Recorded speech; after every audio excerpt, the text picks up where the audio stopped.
Governor Bob Ferguson is pausing the hybrid electrification of 2 Washington State ferries, saying things are way behind schedule. The governor hopes to get 18 boats back on the water by this summer. Fox 13's Lauren Donovan reports from Coleman Dock, where passengers were met with some serious delays today.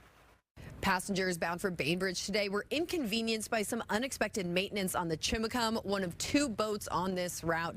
And it's an inconvenience known all too well by the folks going to and from Bremerton, a route that for years has had a single boat. But this announcement from Governor Ferguson, it could change that. Today I'm announcing that we are delaying the hybrid electric conversion for those remaining 2 state ferries. They're not throwing out the hybrid plans altogether in favor of only diesel vessels. Changes to the Wenatchee will carry on as planned. Thursday at Coleman Dock, Governor Ferguson said it should be completed by June, but there's been some serious delays in that effort.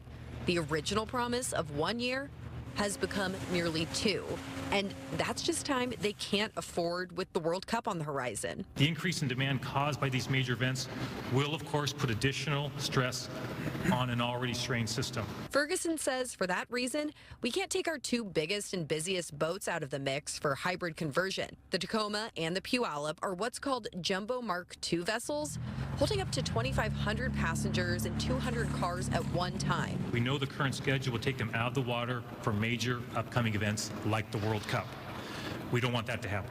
You've heard from Ferguson, but what do riders think about it? I don't know enough to know whether that's great news, but it seems like a decision was made to delay some progress in the name of consistent service. So I'm all for that. I met Julie Miller parked in line after the news broke, after living 8 years on Lopez Island in the San Juans, and more recently the past 2 decades on Bainbridge. She'll tell you. A lot of ferry anxiety, honestly, because the islands are so remote. She's excited that there could be 18 boats back on the water this summer, like there were before the lockdowns. Post-COVID, it's been a really different story.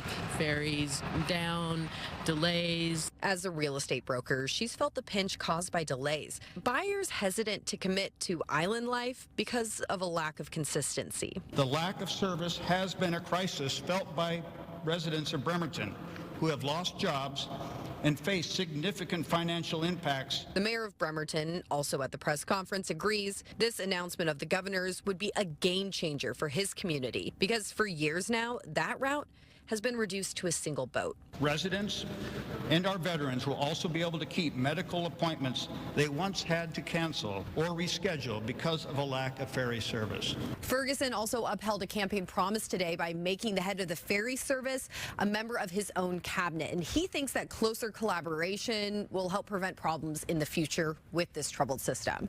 Reporting at Coleman Dock, Lauren Donovan, Fox 13 News.